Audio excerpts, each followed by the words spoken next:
Now I've got somewhere to sleep, I need somewhere to eat, somewhere to cook, somewhere to wash, and some way of storing everything.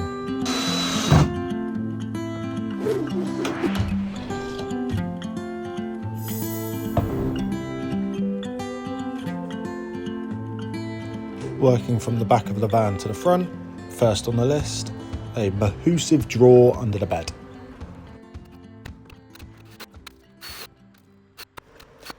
And then, just because I love challenging myself apparently, fitting a nifty little slide-out table to sit flush under that drawer. And this is where the interior designer in me came out a little bit, using the exact same wood pattern as I used for the shelving at the back of the bed. I did get it to fit, but would it be strong enough? And would it fit with the drawer on top? The drawer rails I used for the sliding table and the drawer were both rated up to 30 kilograms, and I assumed that I wouldn't be eating that much food, so I was happy with the weight. And surprisingly, they both fit together as well, so it's just time to finish them off. Considering that's the first drawer I've ever built from scratch, and I was using push latch drawer rails for the sliding table, I've done a pretty good job there. After a quick pat on the back, is on to the kitchen cabinets. If this isn't your first episode in this van conversion series, first of all, thank you for watching. Secondly, you'll recognise these metal right angle joiners that I've been using in most of the van conversion. I'm not a carpenter, I don't know joinery. Remember the whole square fiasco? Well, these just made life so much easier.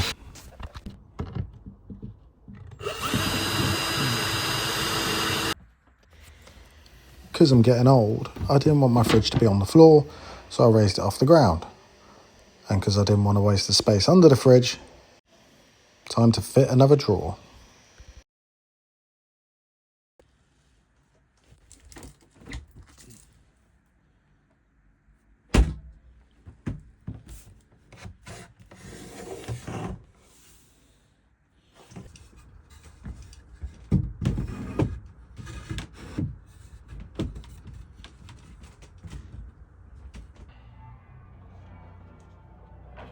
Now the frame around the fridge is completed, all I've got to do is wire it in.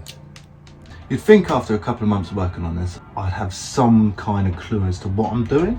I just spent a while connecting the fridge up to these wires and then realised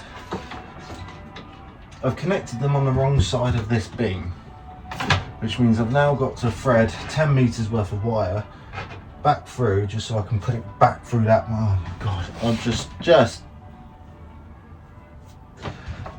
see on it. Oh, it's like I'm enjoying it so much I never want it to end.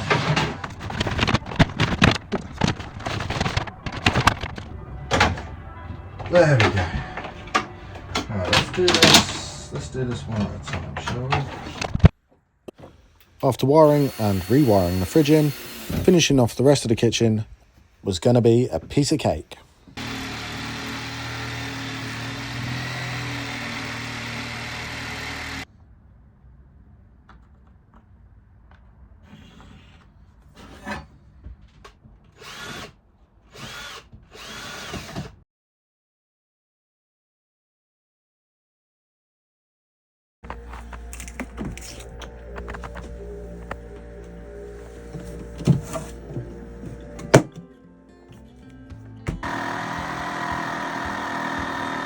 All that was left to do was fit a kitchen sink and a gas cooker. Desperate not to waste any more wood, especially with the pricey countertop I bought, I finally learned I needed to use a ruler. 3 months into a DIY conversion project and I've only just really started measuring stuff accurately. Honestly, how I got this far I will never know. And it paid off because the sink was looking fab.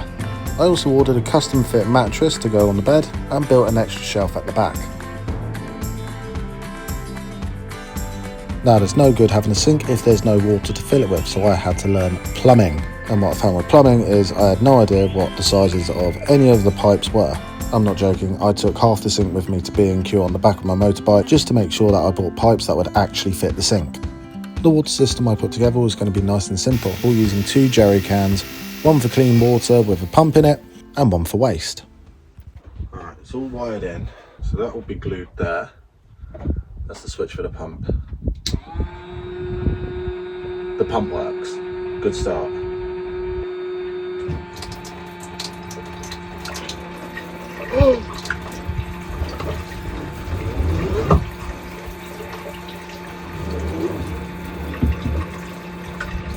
I've got running water!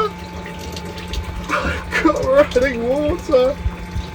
Oh my god, and it's all draining out properly. I see some leaks. Okay, well, it's a good start. Running water. Sinks plumbed in, sliding doors insulated, cabinet doors are fitted. I even started building some overhead cabinets. Christ, I'm getting cocky. And made nary a mess in the process. I have not done a lot of filming towards any van conversion stuff because I've just been on it trying to get it done. So I'll give you an update. Got some overhead cupboards now with some spotlighting. The spotlights don't work though. Spent ages building this all, making sure that the wires were well hidden, and realised these aren't 12-volt lights. So I'm just gonna have to rewire everything, take the whole thing down, redesign it, put it back up once that's sorted. But the vision's there. It also meant I had to rewire this because these lights were originally there. I've also added doors. One for the water, one for the gas, and a bin. I've taken the corner of the kitchen unit out because this counter actually weighs an absolute ton. So the less counter material I've got, the better, but also because there's loads of wasted space down here. So I added a little trap door, which fits super snugly, ready to access all my outdoor kit. I've also put in a little cupboard door down here. The doors, they are not lined or looking pretty, but they do have insulation in, and so do the back doors. You can't see them from here. Anyway, that's how it's going so far. It's getting into the colder, darker months now, so we're struggling to get loads of momentum on the build,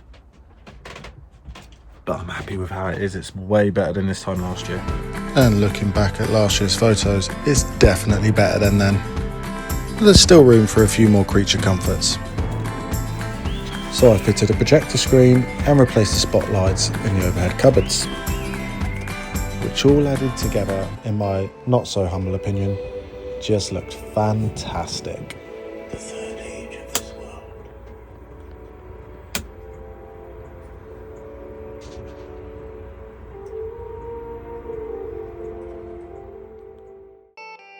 Finishing up the cubby holes, nicer trimmings around the door frame, and a shoe rack later, we were nearly finished.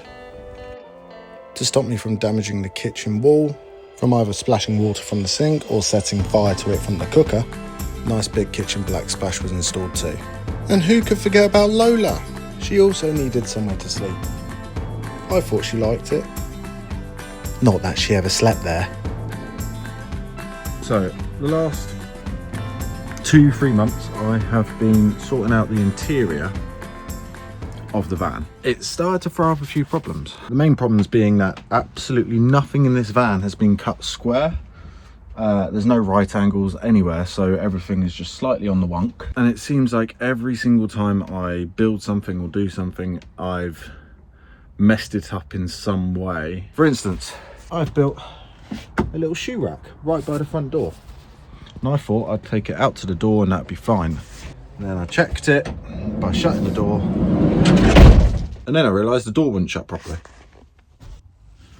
There's not an awful lot of room in that gap there. I've moved it back a little bit, but the first time I did it, I couldn't actually open the door. This was jammed, so I had to open the window to open the door from the outside, because I locked myself in my own van. But there's just loads and loads of little bits like that where, because I haven't really thought it through, I've had to redesign it.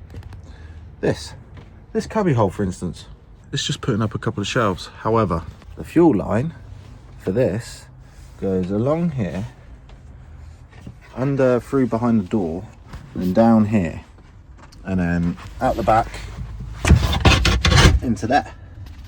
But when I first built it, I wedged the fuel line shut. Then I tested the heater, and the heater nearly blew up because the fuel pump was really struggling. So I had to take it all apart just to fit in an extra 9mm piece of wood so that the fuel has room to get through the tube. And every single thing in here has had that level of issues. But even with all the issues, Merida was nearly finished, so it was time to take her out on her first big adventure. Off to the Highlands.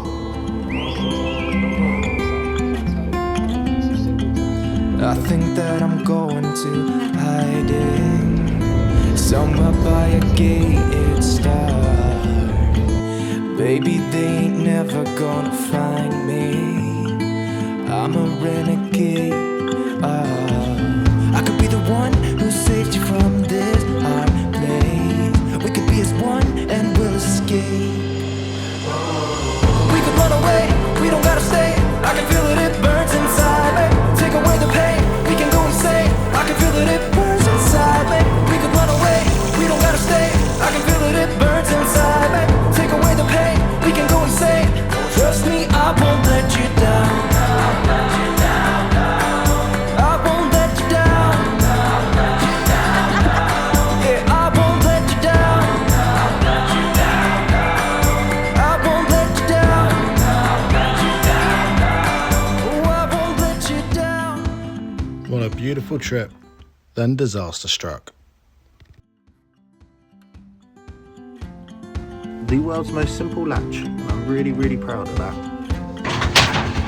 What a twat. Ow! That's a video. Whoopsie.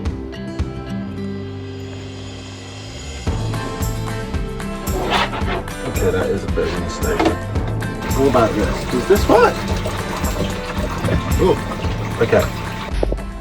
So sad, so sad. It's a sad, sad situation. There's